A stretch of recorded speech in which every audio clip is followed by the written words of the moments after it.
ধ্বংস হয়ে যাবে। এই কথা যখন বললেন, বলে দেওয়ার সঙ্গে সঙ্গে আবু জেহেলকে আবু লাহাব ডাকতে বলতেছেন, আবু জেহেল রে, এই কথা যে আমার ভাতিজা মুহাম্মদ বলেছেন, এই কথা তুই শুনলি কোন জায়গা থেকে? আবু জেহেল ডাকতে বলতেছেন, ওগো নেতাজি, আমার বাড়ির বারান্দার উপরে দাঁড়িয়ে থেকে, আমার বাড়ির উঠানের উপরে দাঁড়িয়ে থেকে আমার ভাতিজা মুহাম্মদ আমাকে শোনানোর জন্যই বলেছে। ওগো নেতা, আমার মনে হয় আমার ভাতিজা যে কথাটা বলে দেওয়ার সঙ্গে সঙ্গে 3 মাসের ভিতরেই সেটা সত্য হয়ে যায়। ওগো নেতা, আপনি 3 মাসের বেশি আর বাঁচবেন না, আপনি 3 মাসের বেশি আর বাঁচবেন না। এই কথা যখন বললেন, বলে দেওয়ার সঙ্গে সঙ্গে আবু লাহাব ডাক দিয়ে বলতেছেন, ওগো আবু জেহেল, তুমি ভালো করে শুনে নাও, তোমার ভাতিজা, আমার ভাতিজা মুহাম্মদ সাল্লাল্লাহু আলাইহি ওয়াসাল্লাম যে কথাটা বলেছে, আমরা 3 মাস, আমি 3 মাসের উপরে বাঁচবো না, 3 মাসের ভিতরে আল্লাহ পাক রব্বুল আলামিন আমাকে ধ্বংস করে দিবেন, আমার ধন সম্পত্তিগুলো ধ্বংস করে দিবেন, আমার স্ত্রী সন্তানকে ধ্বংস করে দিবেন। ওগো আবু জেহেল, তুমি ভালো করে শুনে নাও, আমার ভাতিজা মুহাম্মদকে 7 দিনের ভিতরে আমি হত্যা করে ফেলবো, 7 দিনের ভিতরে আমি হত্যা করে ফেলবো। এই কথা যখন বললেন, বলে দেওয়ার সঙ্গে সঙ্গে ডাকতে বলতেছেন, ওগো নেতা আবু লাহাব, ইতিপূর্বে তো আপনার ভাতিজা মুহাম্মদকে হাজার হাজার বার হত্যা করার জন্য আমরা ষড়যন্ত্র করেছিলাম, তার উপরে আমরা কত কিছু করেছি, তাকে কত নির্যাতন করেছি, তাকে জেলখানার ভিতরে আবদ্ধ করে রেখে দিয়েছিলাম, তাকে কত নির্যাতন করেছি, তাও তো তাকে হত্যা করতে পারি নাই, আপনি কিভাবে 7 দিনের ভিতরে তাকে হত্যা করবেন? এই কথা যখন বললেন, বলে দেওয়ার সঙ্গে সঙ্গে আবু লাহাব ডাকতে বলতেছেন, ওগো আবু জেহেল, তুমি ভালো করে শুনে নাও, আমার কাছে একজন লোক আছে, ওই লোককে যদি আমরা একটু ফুসলাইয়া ফাসলাইয়া যদি এই মক্কার ভিতরে নিয়ে আসতে পারি, মক্কার ভিতরে নিয়ে আসার পরে তাকে বড় একটা কন্ট্রাক্ট দেব, আব্দুল্লাহর বেটা মুহাম্মদ, হযরত মুহাম্মদুর রাসূলুল্লাহ সাল্লাল্লাহু আলাইহি ওয়াসাল্লাম, তাকে যদি তুমি হত্যা করতে পারো, তোমাকে এত স্বর্ণ মুদ্রা দেওয়া হবে। এই কথা যদি তার কাছে আমরা বলতে পারি, বলে দেওয়ার সঙ্গে সঙ্গে সে আসবে, আসার পরে তাকে হত্যা করে ফেলবে। এই কথা যখন বললেন, বলে দেওয়ার সঙ্গে সঙ্গে যখন দুই কাফের তখন বলতেছেন যে ঠিক আছে, চলো আমরা যাই, তার কাছে আমরা যাই। কথা বলার পরে যখন চলে গেলেন দুইজন, আবু লাহাব আর আবু জেহেল চলে গেলেন বীরকে আনার জন্য, অন্য আরেকজনকে হায়ার করার জন্য চলে গেল।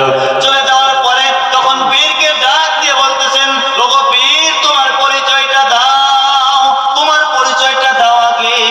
বীর তখন ডাক দিয়ে বলতেছেন, আমার নাম হলো রুকানা, আমার নাম হলো রুকানা।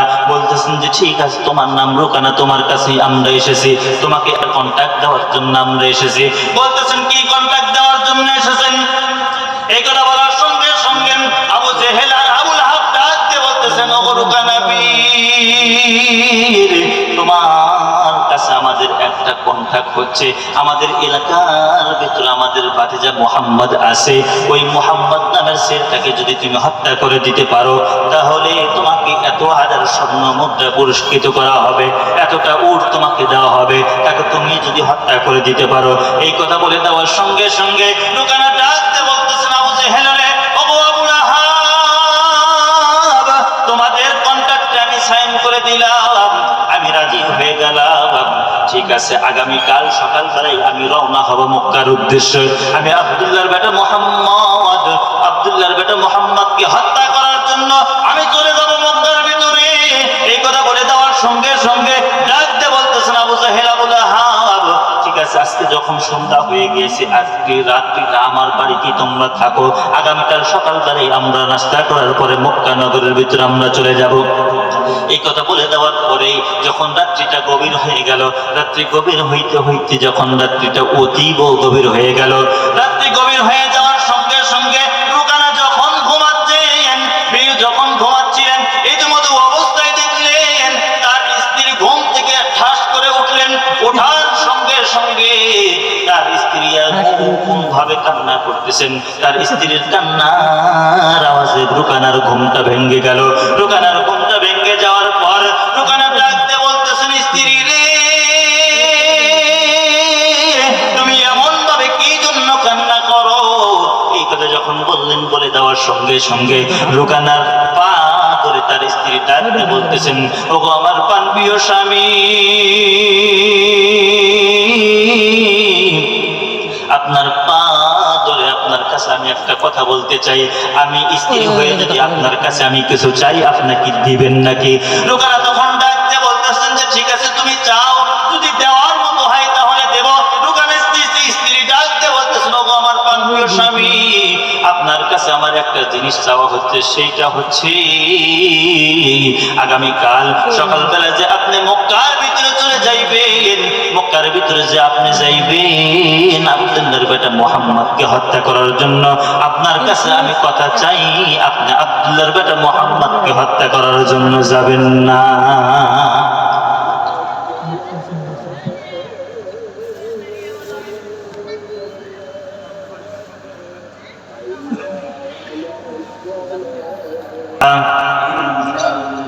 লা ইলাহা ইল্লাল্লাহু মুহাম্মাদুর রাসূলুল্লাহ।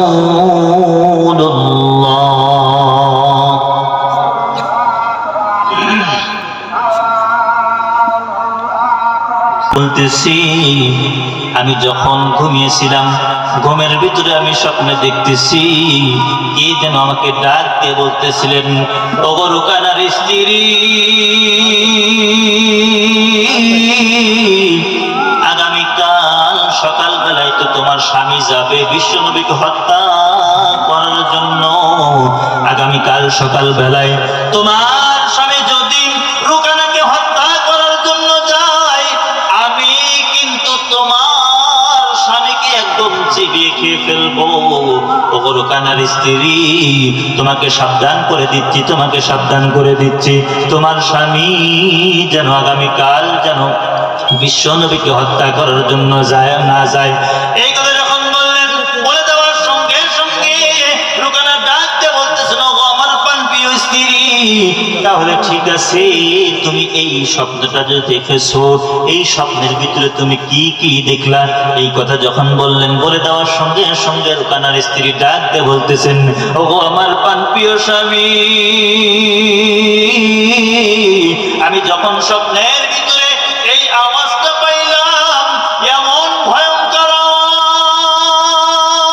আওয়াজ, ভয়ঙ্কর আওয়াজ আমাকে ডাকতে বলতেছেন, রুকানার স্ত্রী রে, আগামীকাল সকালবেলায় তোমার স্বামী যে বিশ্বনবীকে হত্যা করার জন্য যাবে, তোমার স্বামী যদি বিশ্বনবীকে হত্যা করার জন্য যায়,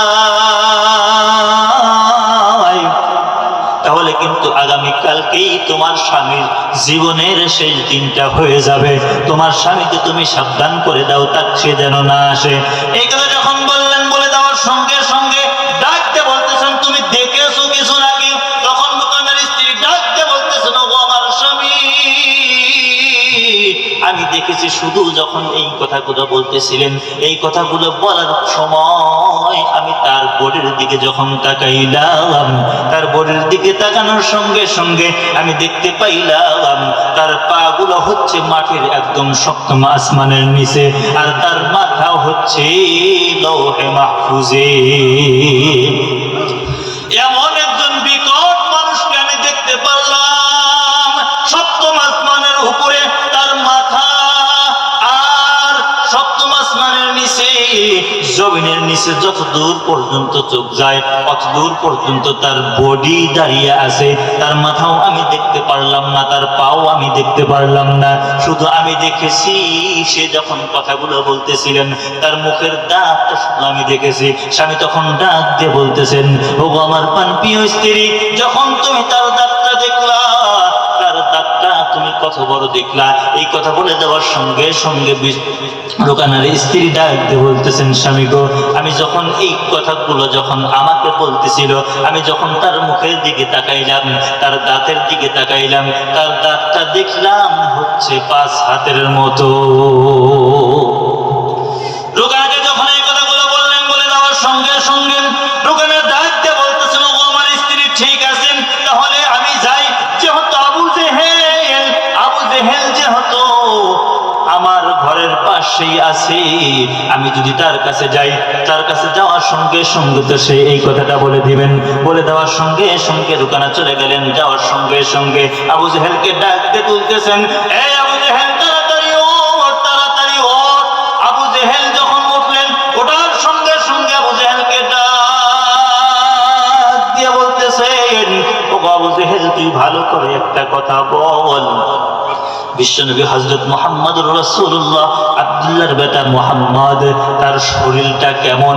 এই কথা বলে দেওয়ার সঙ্গে সঙ্গে আবু জেহেল তখন ডাক দিয়ে বলতেছেন, রুকানা রে, তার শরীরটা এমন, সে এক গাদি বেশি বড়ও না, আবার এক গাদি বেটাও না। তার শরীরটা এমন, তার শরীরের দিকে যদি কোনো ব্যক্তি চায়, তার চেহারার দিকে যদি কোনো ব্যক্তি চায়, যাওয়ার সঙ্গে সঙ্গেই তার প্রতি মায়া হয়ে যায়। এমন একটা চেহারা সৃষ্টিকর্তা তাকে দিয়েছেন, তার চেহারার দিকে তাকানোর সঙ্গে সঙ্গে তার উপরে মায়া হয়ে যায়। বলতেছেন যে ঠিক আছে, তারপরে বুঝলাম, তুমি বলো তো আব্দুল্লাহর বেটা মুহাম্মদ কোন ওক্তে কি খায়? এই কথা যখন বললেন, বলে দেওয়ার সঙ্গে সঙ্গে আবু জেহেল তখন ডাক দিয়ে বলতেছেন, ও রুকানা, আমার মনে হয় আমার ভাতিজা মুহাম্মদ যদি সকালে খায়, দুপুরে খাবারের আর কিছু পায় না, যদি দুপুরে খাই, পরের দিন রাত্রে আর কিছু পায় না, সকালে আর কিছু খায় না, একদিন যদি খায় 7 দিন সে অনাহারে থাকে। এমন সময় আমি দেখেছি আমার ভাতিজা মুহাম্মদ ক্ষুধার জ্বালায় পেটে পাথর বেঁধে বসে আছেন। ও রুকানা, তোমার টেনশন করার কোনো দরকার নাই, আমার ভাতিজা খুব একটা শক্তিশালী লোক না। এই কথা বলে দেওয়ার সঙ্গে সঙ্গে তখন ডাক দিয়ে বলতেছেন, ও আমার স্ত্রী, তোমার কাছে যে এলানটা দিল, তোমাকে বিকট আওয়াজ করে যে এলানটা দিল, আর তোমাকে ডাক দিয়ে বলতেছিলেন রুকানার স্ত্রীকে, রে তুমি রুকানাকে তাড়াতাড়ি সাবধান করে দাও। ওই ব্যক্তি, যে ব্যক্তিটা তোমার কাছে বলেছে, ওই ব্যক্তির পরিচয়টাকে তুমি নিয়েছো।